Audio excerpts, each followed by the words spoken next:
దీన్ని పప్పు బియ్యం అంటారో, కిచిడి అంటారో, వెజిటేబుల్ రైస్ అంటారో తెలీదు. మేమైతే పప్పు బియ్యం అంటాము. ఏదో ఒక పేరు పెట్టేసుకోవచ్చు. ఇవన్నీ కావాల్సిన ఇంగ్రీడియంట్స్: ఆలు, టమాటో, బీన్స్, క్యారెట్, పచ్చిమిరపకాయ, కందిపప్పు, పెసరపప్పు నానేసుకొని పెట్టుకోవాలి.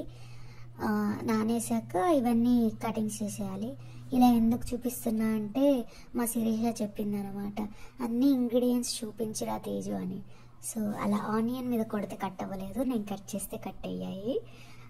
ఫస్ట్ కుక్కర్ పెట్టేసుకొని ఆయిల్ వేసి ఆవాలు, జీలకర్ర, ఎండుమిర్చి ఆప్షనల్, కావాలి అంటే వేసుకోవచ్చు, లేకపోతే అవసరం లేదు. ఎండుమిర్చి, పచ్చిమిరపకాయలు వేయాలి, కారం అవసరం లేదు. పచ్చిమిరపకాయ, కరివేపాకు, ఆనియన్ ఫ్రై అయ్యాక కొంచెం క్యారెట్, బీన్స్, అల్లం వెల్లుల్లి పేస్ట్, ఆలు, టమాటో ఇవన్నీ వేసి మంచిగా ఫ్రై చేసుకోవాలి. అన్నీ ఫ్రై చేసుకోవడం అంటే కొంచెం అలా ఆయిల్లో ఒక 2 minutes అట్లా, అంతే. పసుపు వేసుకోవాలి. పప్పు బియ్యం కదా, పసుపు కొంచెం మ్యాండేటరీ. వైట్గా తింటారో లేదో నాకు తెలీదు, మేమైతే తినము. సో ఎల్లోగానే ఉంటుంది. తర్వాత అన్నీ వేసేసుకున్నాక 1 glass ఆఫ్ వాటర్కి ఒక గుప్పెడు లైక్ హ్యాండ్ఫుల్ ఆఫ్ పప్పులు వేసుకుంటే సరిపోద్ది.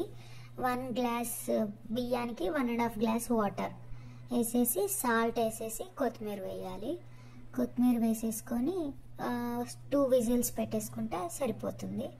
దానికి మొన్న చెప్పిన చారు రెసిపీ బాగుంటుంది, వేడి వేడి అన్నంతో బాగుంటుంది.